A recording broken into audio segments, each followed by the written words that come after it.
Tout chrétien qui vit sur terre est dans une bataille, qu'il le veuille ou non. Parce que notre adversaire, le diable, est descendu sur cette terre, animé d'une grande colère, telle que la Bible nous le dit, sachant qu'il aura une courte période de vie comme ça. Ce qui veut dire qu'il fait tout. Il fait tout pour détruire, pour dérober, pour égorger et pour empêcher aux enfants de Dieu de jouir de leur héritage. Alors, bien aimé, pour comprendre le combat spirituel, il faut déjà comprendre l'enjeu de cette bataille, nous l'avons déjà vu.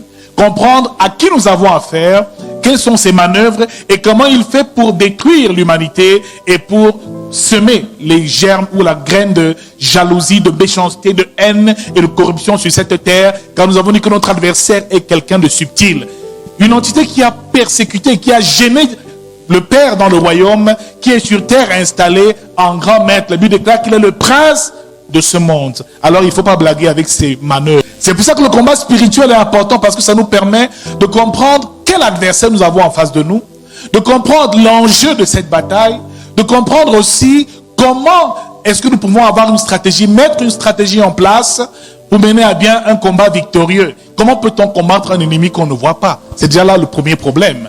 Comment peux-tu combattre le diable ou l'adversaire quand tu ne le vois pas? Comment nous, hommes, faits de chair et de sang, qui croyons simplement à ce que nous voyons, pouvons-nous combattre un adversaire invisible? Quelles sont ses manœuvres et comment être vêtu des armes spirituelles qui peuvent te permettre de mener une bataille victorieuse? Car dans tout combat, il y a des armes à avoir. Alors, as-tu reçu des armes spirituelles, les armes de Dieu pour mener la bataille? Beaucoup de chrétiens, malheureusement, n'ont même pas d'armes pour combattre. C'est pour ça que, malheureusement, nos familles sont dans des difficultés. Chaque fois, nous avons l'impression que notre vie est un éternel recommencement. Et le diable, certainement, se moque parfois des enfants de Dieu parce qu'ils sont dans l'ignorance. Et la Bible dit aussi que mon peuple est détruit parce qu'il lui manque la connaissance. Comprendre le domaine d'influence de l'adversaire te permettra de mener un combat victorieux au nom de Jésus-Christ.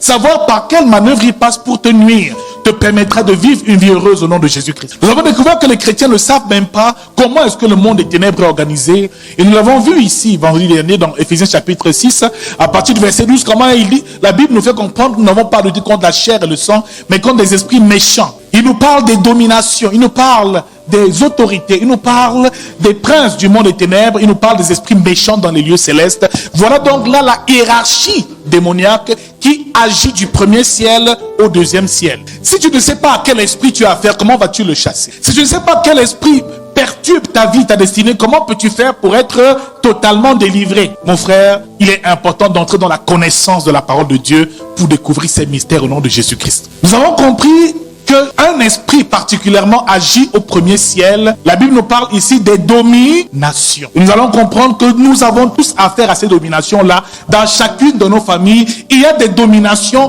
des démons, des esprits établis par Satan qui agissent dans nos vies de génération en génération. Nombre chapitre 20, nous lirons du verset 7 au verset 12. L'Éternel parla à Moïse et dit, prends la verge et convoque l'assemblée, toi et ton frère Aaron. Vous parlerez en leur présence au rocher et il donnera ses eaux. Tu feras sortir pour eux de l'eau du rocher et tu abreuveras l'assemblée et leur bétail. Moïse prit la verge qui était devant l'Éternel, comme l'Éternel le lui avait ordonné. Moïse et Aaron convoquèrent l'assemblée en face du rocher. Et Moïse leur dit, écoutez donc, rebelles, est-ce de ce rocher que nous vous ferons sortir de l'eau? Puis Moïse leva la main et frappa 2 fois le rocher avec sa verge. Il sortit de l'eau en abondance. L'assemblée but et le bétail aussi. Verset 12. Alors l'Éternel dit à Moïse et à Aaron, parce que vous n'avez pas cru en moi pour me sanctifier aux yeux des enfants d'Israël, vous ne ferez point entrer cette assemblée dans le pays que je lui donne. Amen. Alléluia. Nombre chapitre 20, à partir du verset 7, la Bible nous fait comprendre que l'Éternel parla à Moïse. Car savez-vous et voyez-vous autant pour moi que tout au long de la marche de Moïse au désert avec le peuple d'Israël, le peuple était sans cesse en train de murmurer contre Moïse et même de murmurer contre Dieu. Moïse était donc un pasteur qui avait beaucoup de problèmes parce que les fidèles de son assemblée ne l'écoutaient pas. Et à chaque fois qu'il y avait une difficulté, pointait le doigt sur lui pour dire c'est à cause de toi que nous sommes dans cette situation. Et ils arrivent ici à un point où ils avaient besoin d'eau. La Bible nous fait comprendre ici que ils avaient soif et se sont encore mis à murmurer contre Moïse. Et un peu plus tôt, dans le texte, c'était effectivement à Mériba. La Bible nous fait comprendre ici que Dieu a parlé à Moïse lorsque Moïse et Aaron sont allés se prosterner pour dire « Seigneur, fais quelque chose. Nous sommes ici à un point délicat parce que le peuple a soif, accomplit un miracle et fait quelque chose pour libérer ce peuple de cette grande soif. » La Bible déclare ici que Dieu donna une instruction à Moïse et à Aaron. Il leur dit « Prends ton bâton et maintenant va vers le rocher et parlez au rocher et du rocher jaillira de l'eau. » Voilà donc les recommandations de Dieu pour que Moïse puisse permettre à ce peuple de boire, pour que de l'eau coule de ce rocher, pour que le peuple puisse boire de cette eau. Moïse devait parler au rocher. Et la Bible nous fait comprendre au verset 7 que l'Éternel parla à Moïse et dit « Prends la verge et convoque l'assemblée. » Un peu plus loin au verset 19. Moïse prit la verge qui était devant l'Éternel, comme l'Éternel lui avait ordonné. Moïse et Aaron convoquaient l'assemblée en face du rocher. Et Moïse leur dit, écoutez donc, rebelles, est-ce de ce rocher que nous vous ferons sortir de l'eau? Puis Moïse leva la main et frappa 2 fois le rocher avec sa verge. Il sortit de l'eau en abondance, l'assemblée but et le bétail aussi. Bien-aimés dans le Seigneur, ce texte nous parle déjà d'un temps où Dieu est en train de vouloir faire entrer son peuple à Canaan, la terre promise, le lieu où coule le lait et le miel. Moïse a souffert depuis la délivrance en Égypte avec ce peuple et les a conduits jusqu'à Mériba, a marché avec ce peuple malgré tout ce qu'il faisait traverser à Moïse. Moïse a tenu le coup, mais à ce moment-là, quelque chose s'est produit. Dieu a donné une instruction à Moïse et lui a dit, va parler au rocher. Moïse était le prophète. Moïse était le guide de ce peuple. Moïse était le pasteur qui devait les conduire. Mais à ce moment-là, Moïse n'a pas parfaitement obéi à la parole de Dieu. Dieu a donné une instruction, c'était que Moïse parle au rocher. Et la Bible déclare que Moïse s'est donc approché et a convoqué le peuple. Il leur dit, écoutez donc, rebelles. Ce qui va dire qu'il a traité ce peuple de rebelles. Numéro 1, premier point et premier problème. Malgré les erreurs de ce peuple, malgré leur attitude, Moïse ne peut pas être un juge. C'est Dieu le seul juge. Alléluia. Dans une assemblée comme celle où nous sommes ici, je prêche l'évangile et j'obéis à ce que Dieu me demande de faire, mais je n'ai pas le droit de vous juger ou de vous traiter de pécheurs ou de rebelles ou de quoi que ce soit. Moïse commet la première erreur, c'est qu'il traite ce peuple de rebelles. Et c'est vrai, ce peuple était un peuple au courraide, mais il a traité ce peuple de rebelle. Il dit d'abord, écoutez donc, rebelles. Il ne dit pas, écoutez, peuple.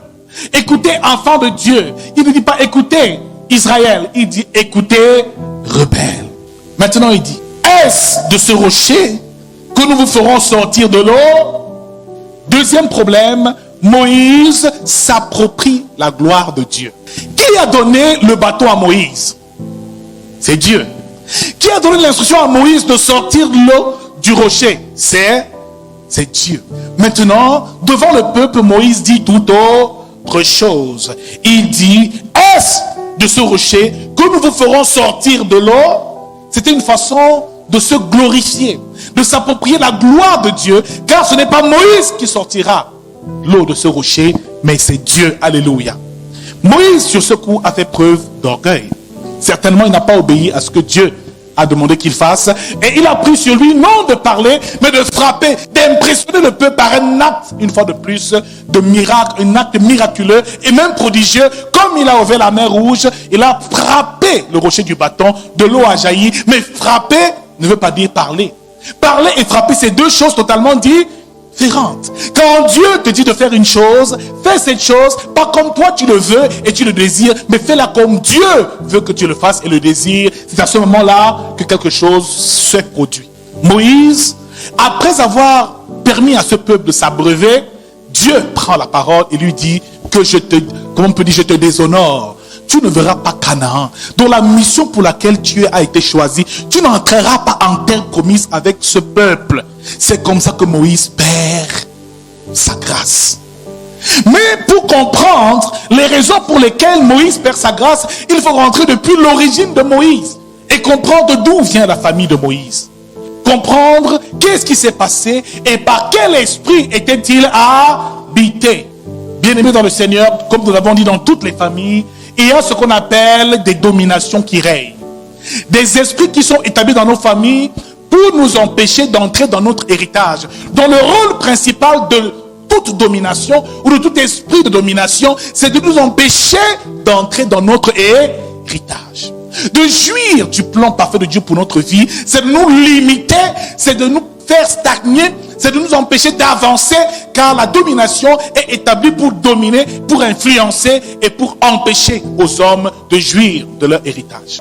La domination ici, qui habitait la famille de Moïse depuis longtemps, c'est ce qu'on appelle un esprit de colère. Dans des familles, il y a ce qu'on appelle des familles qui ont l'esprit de colère. La Bible nous le fait savoir depuis le livre d'Exode, à partir du chapitre 2 au verset 12, lorsqu'il a été appelé par Dieu, ou lorsque le temps de sa mission avait commencé, est allé rencontrer ses frères hébreux. La Bible nous fait comprendre qu'il a vu des soldats égyptiens les frapper et il a tué de ses propres mains un soldat égyptien et l'a enterré sur terre parce qu'il était en colère. Bien-aimé, tu peux être un grand serviteur de Dieu. Tu peux même avoir été appelé par Dieu, mais ne pas oublier qu'il y a des esprits qui agissaient bien avant ta venue sur cette terre. Moïse était habité et animé souvent par un esprit de colère. La même Bible nous fait comprendre que lorsque Dieu l'a appelé, il dit: Père, ce n'est ni d'aujourd'hui, ni d'avant-hier, ni du moment où tu appelles ton serviteur, j'ai la langue, la bouche, la parole là-bas racée. Ce qui veut dire que Moïse était certainement bègue. Il avait des difficultés à parler. Et comment les bègues sont souvent en colère, parce qu'ils veulent exprimer des choses et n'arrivent pas à exprimer. Moïse était animé par un esprit de colère.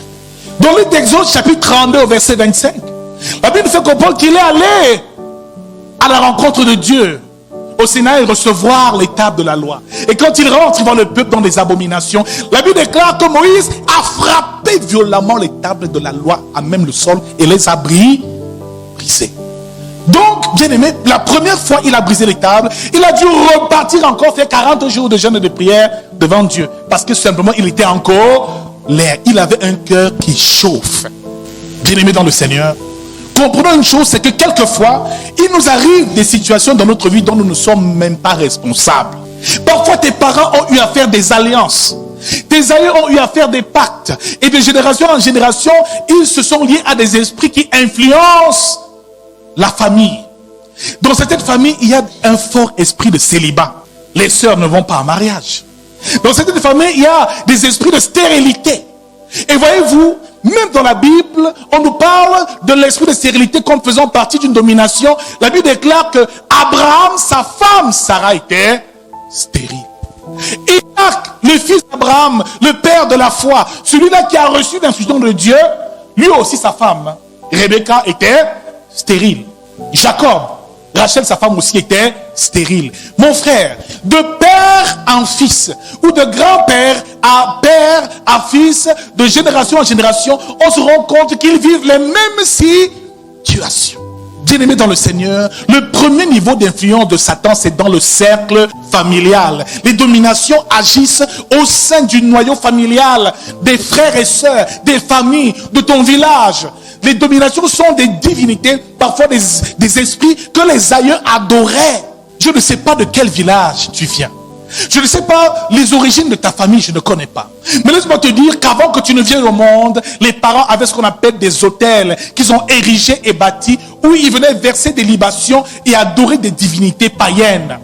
Une domination tombale était la divinité qu'adoraient les Sidoniens ou les Cananéens. Et tel que Dagon, une divinité Dagon qui avait la forme d'un poisson, c'était la divinité qu'adoraient les Philistins. Astarté aussi était une divinité adorée par les Cananéens qui avait pour but de permettre aux femmes d'avoir une meilleure fécondité. Donc, il y a toujours eu, depuis la nuit des temps, des peuples qui se liaient à des esprits, à des dieux. Dans d'autres villages, on adore les esprits des eaux. Dans d'autres, on adore les esprits des morts. Dans d'autres, on fait des cultes au crâne. Dans d'autres, on fait des cultes aux esprits de l'air, aux esprits des forêts, à des différents génies. Ce qui veut dire que tu viens au monde par des liens de sang. Parce que ton sang est lié à cette famille. Ça veut dire que ces esprits-là, naturellement, ont ce qu'on appelle un droit légal de te posséder et de te gêner dans ta vie. Tu peux devenir enfant de Dieu. Commencer à prier. Mais si tu ne prends pas conscience qu'il y a ce genre de réalité dans ta famille, et si tu as l'impression que ces choses quelquefois te rattrapent, ça veut dire qu'il y a un problème. Demande à ton voisin de quel problème souffrent les membres de ta famille. Quelle est l'histoire de ton village? Comment les parents avant toi ont-ils vécu? Parce qu'on n'hérite pas seulement des terres, de l'argent, de toutes ces choses, du visage, de la beauté de ses parents, mais on hérite aussi des traits de caractère. Parfois tu vois un fils qui a le comportement de son grand-père, tu te demandes comment ça s'est passé. Parfois des familles sont souvent minées par des attitudes assez étranges, des forts esprits de pauvreté. Alors ici, la Bible fait comprendre que Moïse était colérique. Et un peu plus loin même, dans la parole de Dieu, la Bible nous parle de plusieurs rois qui ont régné en Israël. Le roi Saül aussi était un roi en Israël qui a régné, qui a été oint par le prophète Samuel. La Bible nous fait comprendre que le roi Saül, lorsque Dieu l'a quitté, est allé voir une nécromancienne pour invoquer l'esprit d'Élie. Ce qui veut dire qu'à ce moment-là, les autels de sa famille l'ont rattrapé. Certainement, ils avaient des cultes qu'ils vouaient aux esprits des morts. Il a retrouvé l'ancienne religion. Mon frère, ma soeur, il y a des choses que les parents ont fait qui ont de l'influence parfois dans nos vies. Parfois, tu veux tout faire pour t'en sortir. Tu fais de bonnes études. Tu te bats pour avoir des meilleurs clients, de faire les meilleures écoles. Tu te bats dans tes relations avec les clients, mais ta structure n'évolue pas parce que les liens te réclament. Parce que l'esprit qui gère la famille dit non. Tu es qui pour pouvoir évoluer? Il y a ce qu'on appelle des esprits de crabe. Car lorsque vous voyez des crabes dans un panier, ils ne sortent pas du panier parce que lorsque l'un veut lever la tête, les autres le tirent et le poussent vers le bas. Mon frère, il y a des familles où malgré les efforts qu'on fournit, rien n'avance. Les enfants sont dans la même famille, sont toujours dans la même maison familiale, les parents même meurent, ils sont toujours là, ils font des enfants sur place et rien n'évolue. Bien aimé, il y a des signes pour reconnaître qu'une domination influence une famille. Une famille où parfois les frères sont toujours en colère, toujours les bagarres, toujours les guerres, c'est le signe qu'il y a une domination qui règne. Des familles où personne ne reste en mariage, où pour aller en mariage c'est une bataille. Et quand ils sont en mariage, il y a toujours les problèmes dans le foyer. C'est la présence des dominations. Des personnes qui gagnent de l'argent mais qui n'arrivent à rien faire avec leur argent. D'autres qui finissent leur argent dans l'alcool. Ils ne rentrent pas chez lui tant que son argent, son salaire n'est pas fini au bar. Sa femme ne le verra pas avec les yeux. Et si tu regardes l'histoire de sa famille, son père aimait boire de l'alcool. Tu vois l'histoire de sa famille, son grand-père aimait aussi l'alcool. Et lui, naturellement, il aime aussi l'alcool. Ma soeur, quand tu regardes autour de toi, est-ce que tu cherches le mariage? La première chose qu'il faut identifier, mais c'est est-ce qu'il n'y a pas par hasard un esprit de célibat dans ta famille? Est-ce que ta mère a été mariée? A-t-elle vécu un bon mariage? Est-ce que tes frères et sœurs se sont mariés? Vivent-ils de bons mariages? Mon frère, il est temps de travailler et d'expulser toute domination qui nous empêche d'entrer dans notre héritage au nom de Jésus-Christ. Comme forme de domination, il y a les esprits de célibat, les esprits de retard, les esprits de non-accomplissement, les esprits de rejet font partie des dominations. Des personnes, quand il arrive, on le rejette seulement. Parfois, ça ne vient pas de toi. Ça vient de ce que les aïeux ont fait. Les esprits de non-accomplissement. Tu commences une entreprise, mais ça n'aboutit jamais. Les esprits même d'impudicité. Et voyez-vous, même le roi David avait une domination qui régnait dans sa famille. L'esprit d'impudicité, un démon d'impudicité. La Bible déclare que David, le roi David, a tué son soldat Uri. À cause de Bathsheba, la femme de quelqu'un, il a fait tuer son mari parce qu'il voulait prendre sa femme. Il ne résistait pas aux femmes. Et la Bible déclare que par la suite, Salomon, son fils, avait 1000 femmes. 700 incestes et 300 concubines. Il a été totalement perverti par les femmes païennes au point où il a même perdu sa grâce. Mon frère, il ne faut pas négliger l'emprise des dominations. Si tu es célibataire aujourd'hui, c'est que dans ta famille, il y a un problème. Il faut donc identifier ce problème et il faut le régler au travers de la parole de Dieu et des moyens de délivrance disponibles que le Saint-Esprit révèle à ses enfants. Dans la même famille de David, Absalom a tué son propre frère Amnon parce qu'il avait violé Tamar, leur sœur, leur demi-sœur. Donc cet esprit d'impudicité était présent. Cet esprit qui les conduisait toujours à avoir des multiples femmes était dans leur chaîne, dans le sang. Ils pouvaient se repentir, mais tant que l'influence était là, mon frère, ils ne pouvaient pas évoluer. Alors, bien aimé dans le Seigneur, voilà ce que c'est qu'un esprit de domination qui domine la famille et qui l'empêche d'évoluer. Comment est-ce que l'esprit de domination atterrit dans une famille? Quelle porte est-ce que la famille ouvre pour qu'une domination s'installe? Et nous avons vu ici que la domination était en train de travailler depuis que Dieu a appelé Moïse. Lorsque Dieu dit à Moïse, je te donne l'ordre d'aller libérer mon peuple, la domination a dit jamais. Moïse a résisté à Dieu. Il a dit qu'il a le droit d'embarrasser. Avant Dieu, il a d'abord dit, que vais-je dire à ce peuple-là quand tu dis que tu m'as envoyé? Dieu lui dit, prends ce bâton et change-le en ceci, mets ta main à l'intérieur et puis tu vois la lèpre, ta main sera blanche de lèpre, par la suite remets-la dans ton, et par la suite elle sera purifiée. Par la suite, si tout encore, prends l'eau du Nil, verse-le par terre, cette eau deviendra du sang. Ils croiront en ces miracles-là. Malgré tout ce que Dieu donne comme garantie à Moïse, Moïse dit non, je ne peux pas parler. Dieu lui dit, n'est-ce pas moi qui donne la bouche et qui met les paroles dans la bouche de mes enfants? Moïse a tellement résisté que Dieu s'est mis en colère et lui a dit, écoute, il y a quand même Aaron qui est là. Il peut te servir d'interprète. C'est à ce moment-là que Aaron est entré dans la vie de Moïse. Et vous avez vu tout ce que Aaron a accompli dans ce ministère. Il a parfaitement dérangé. Parfois, la domination ou les liens familiers peuvent faire entrer des gens dans ta vie qui n'avaient pas de plan dans ta destinée. C'est Aaron qui a fait le veau d'or. C'est Aaron qui a murmuré avec Marie contre Moïse. Aaron était en train de nuire parce que Aaron ne ferait pas partie du plan de Dieu dans la mission de Moïse. Il l'a laissé entrer. Je déclare que tout Aaron de ta destinée va quitter au nom de Jésus. Parfois les dominations te poussent même à faire des mauvais mariages. Tu vas seulement vers des hommes qui vont te déranger. Chaque fois que tu fais un choix, ils t'orientent toujours vers un mauvais mariage. Chaque fois que tu veux réaliser quelque chose, ils t'emmènent vers des personnes qui vont t'escroquer de l'argent. Chaque fois que quelque chose de bien doit t'arriver, il empêche même aux gens de te bénir. Mon frère, ne néglige pas le pouvoir des dominations. C'est comme si Dieu parle à la vie de quelqu'un ce soir. Dans cette famille et dans ta famille, je déclare que toute domination prend fuite au nom de Jésus. Alléluia. La domination s'installe dans la famille numéro 1 par l'alliance et les pactes contractés par les parents. Ce genre de démon-là ne vient pas seul, on va le chercher. Il y a dans ta famille des aïeux qui sont allés faire des pactes avec les esprits des eaux, des pactes avec les esprits de la terre, des pactes avec les esprits de l'air, des pactes avec les esprits du feu, avec des entités multiples, et ils ont commencé à les servir. Généralement, c'est les hommes eux-mêmes qui vont tisser des alliances avec ces mauvais esprits.